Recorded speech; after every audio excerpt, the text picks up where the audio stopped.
Khair al-Din Barbarossa, born Hazur Reis around 1478 in Lesbos, Ottoman Empire, was a legendary corsair, admiral, and statesman whose military prowess and fearsome reputation shaped the Mediterranean in the 16th century.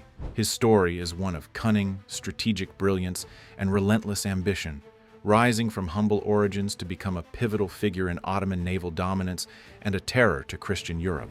Born to a Turkish father, Yakup Aya, and a Greek mother, Katerina, Hazur grew up in a family of modest means, with his father a potter and former soldier. Raised alongside his brothers, Elias, Ishak, Arouge, and Isaac, Hazur was drawn to the sea, learning navigation and seamanship from a young age. The brothers operated from the island of Jerba, targeting Christian merchant ships, especially those of Spain and Venice, during a time of intense rivalry between the Ottoman Empire and Christian powers.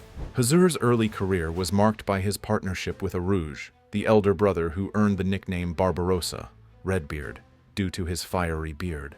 The brothers' raids were bold and calculated, exploiting the fractured politics of the Mediterranean.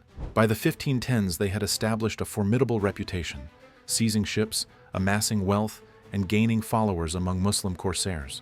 In 1516, the brothers captured Algiers from a local ruler, establishing a base for their operations. However, Arouge's death in 1518 during a Spanish siege at Tlemcen left Hazur, now adopting the Barbarossa name, as the sole leader. Facing overwhelming Spanish pressure, Hazur swore allegiance to the Ottoman Sultan Selim I, receiving the title Khair al-Din and military support. This alliance transformed him from a pirate chief into a legitimate Ottoman admiral, cementing his path to greatness. Khair al-Din's military skills were unparalleled in naval warfare. He revolutionized Ottoman naval strategy, blending corsair agility with disciplined fleet operations. His galleys, manned by skilled Muslim crews, were fast, maneuverable, and heavily armed with cannons, a rarity for galleys at the time. His tactics emphasized speed, deception, and precise coordination, often luring enemies into traps or exploiting their overconfidence. In 1534, Sultan Suleiman the Magnificent appointed Khair al-Din as Kapudan Pasha, Grand Admiral, of the Ottoman Navy. He reorganized the fleet, modernizing ship designs and establishing naval arsenals in Istanbul. His strategic vision extended beyond piracy to large-scale campaigns, aligning naval operations with Ottoman land offensives. His first major triumph as admiral came in 1538 at the Battle of Preveza, a defining moment in his career. Khair al-Din's reputation was dual-edged. To Muslims, he was a hero, a defender of the faith who struck fear into Christian hearts. To Europeans, he was a pirate king, the scourge of Christendom. His nickname, Barbarossa, became synonymous with terror along European coasts, where tales of his raids fueled panic. Spanish and Italian chroniclers described him as a devil of the sea, exaggerating his cruelty to demonize him. Yet, his actions were calculated.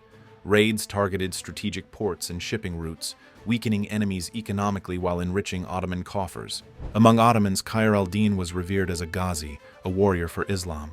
His success in freeing Muslim captives from Christian galleys and his defiance of European empires made him a symbol of resistance. His piety, though sometimes pragmatic, was genuine. He built mosques and endowed charities in Algiers and Istanbul. His charisma and fairness as a leader further burnished his legend. He was known to reward loyalty generously and punish betrayal swiftly. By the 1540s, Khair al-Din was at the height of his power, governing Algiers as a semi-autonomous Ottoman province and commanding the empire's navy. He continued raiding European coasts, mentoring successors like Turgut Reis, and fortifying Ottoman defenses. In 1546, he retired to Istanbul, where he died in July at his palace on the Bosphorus, aged about 68. Khair al-Din's legacy endures in both history and legend. He transformed the Ottoman navy into a Mediterranean superpower, securing key territories like Algiers and Tunis. His victories, particularly Preveza, shifted the balance of power, delaying European naval dominance for a century. In Turkey, he remains a national hero with statues and naval bases named after him. In the West, his name evokes the golden age of piracy, though his true role was far more complex, a brilliant commander who blended corsair daring with imperial strategy.